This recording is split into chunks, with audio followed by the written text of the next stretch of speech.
Um dos temas que mais tem causado espanto e temor em minha vida durante esses últimos dias é exatamente o tema e o assunto da apostasia. A apostasia é um assunto amargo. A apostasia é um assunto que as pessoas evitam falar sobre ele. Contudo, é um assunto bíblico. E nós fomos chamados para anunciar todo o conselho de Deus. Logo, devemos também de expor o assunto da apostasia. Ora, o que é apostasia?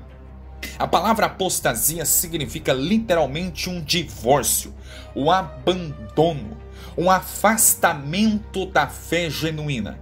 A Escritura fala sobre esse assunto e ela utiliza algumas personagens bíblicas que, quando eu estou diante do texto bíblico, eu fico chocado e boquiaberto com o desenrolar dessas personagens. Um dos assuntos que me veio à mente e uma dessas personagens foi exatamente uma pessoa que a Bíblia o chama de Demas. O apóstolo Paulo, escrevendo a sua segunda carta a Timóteo, capítulo 4, verso de número 10, ele cita Demas. A Escritura e o apóstolo Paulo, ele discorre para nós pelo menos 3 ocasiões em que ele cita Demas. A primeira ocasião foi escrevendo a sua carta a Filemon, no verso de número 24, onde ele cita Demas e o destaca ao lado de Marcos e de Lucas. E Paulo os chama, inclusive, Demas de meus cooperadores. Na segunda referência, nós encontramos na carta aos Colossenses 4, verso de número 14, onde Paulo o chama apenas de Demas. Mas aqui, na segunda carta a Timóteo, capítulo 4, verso de número 10, Paulo diz que Demas o abandonou, o desamparou. Esta palavra abandonar, desamparar, no grego, traz a ideia de um abandono completamente. O apóstolo Paulo está dizendo que Demas o desamparou, o abandonou. Este é o sentido do grego.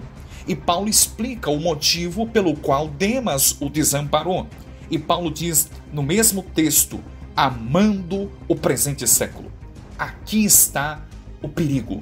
Aqui está o grande perigo da apostasia. Esta palavra século, no grego, é a palavra grega aion, que significa preocupações, tentações e desejos. Paulo está dizendo aqui, provavelmente, que Demas o desamparou exatamente porque fora seduzido de volta ao mundo.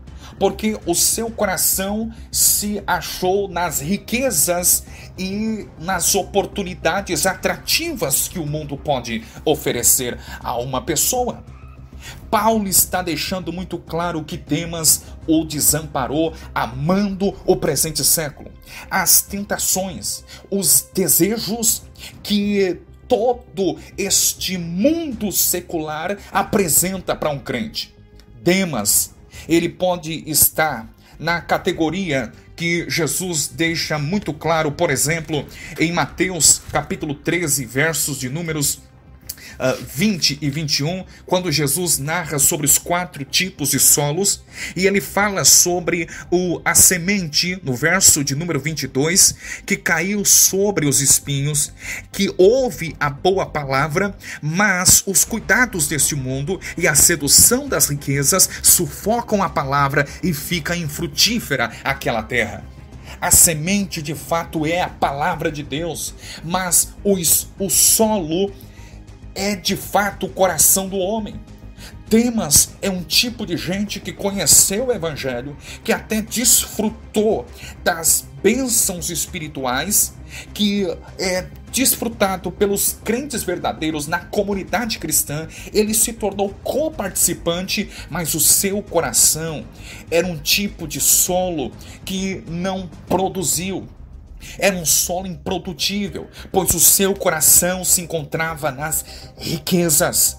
O seu coração estava seduzido pelos manjares que o mundo oferece. Cuidado com isso. Muito cuidado. Devemos tomar cautela. Grandes oradores, pregadores, evangelistas, pastores que vocês conhecem, que foram seduzidos pelo amor ao dinheiro e hoje se tornaram apóstatas. Cuidado com isso, cristão! Curiosamente, a Bíblia trata sobre a apostasia de maneira muito clara, nos advertindo a termos cautela, mas a mesma escritura e o mesmo Paulo, na mesma carta, no capítulo 2, versos 17, 18, 19 e 20, tratando também sobre apóstatas como Himeneu e Fileto, que se desviaram da verdade, mas o apóstolo Paulo nos assegura dizendo no verso de número 19, que o fundamento de Deus fica firme. E Paulo prossegue, pois o Senhor conhece os que são seus, e qualquer que profere o nome de Cristo, aparte-se da iniquidade. A apostasia é uma realidade bíblica, escriturística, sim, mas a Bíblia também fala com muita propriedade e clareza sobre a realidade da segurança, da salvação dos verdadeiros crentes. O apóstolo Paulo está declarando: Deus conhece os que são seus. Nós se enganamos com as aparências. Nós olhamos para o estereótipo e julgamos como aquele é crente e aquele não é crente. Mas Deus, e somente Deus, conhece o coração dos eleitos, conforme 1 Samuel 16:7. Deus te conhece, homem. Deus te conhece, mulher. Se você de fato é um eleito do Pai, Ele o preservará até o fim. Ele o glorificará. Ele o ressuscitará. O Pai preserva e conhece os que são seus.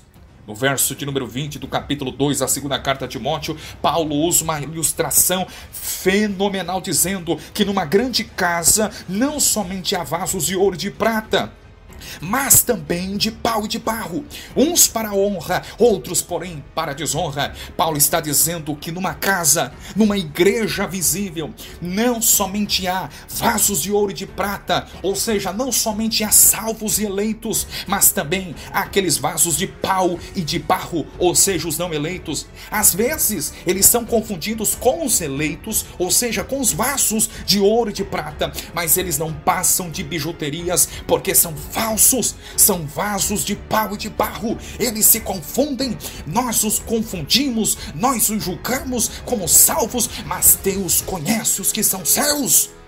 Deus o conhece e Deus o preservará.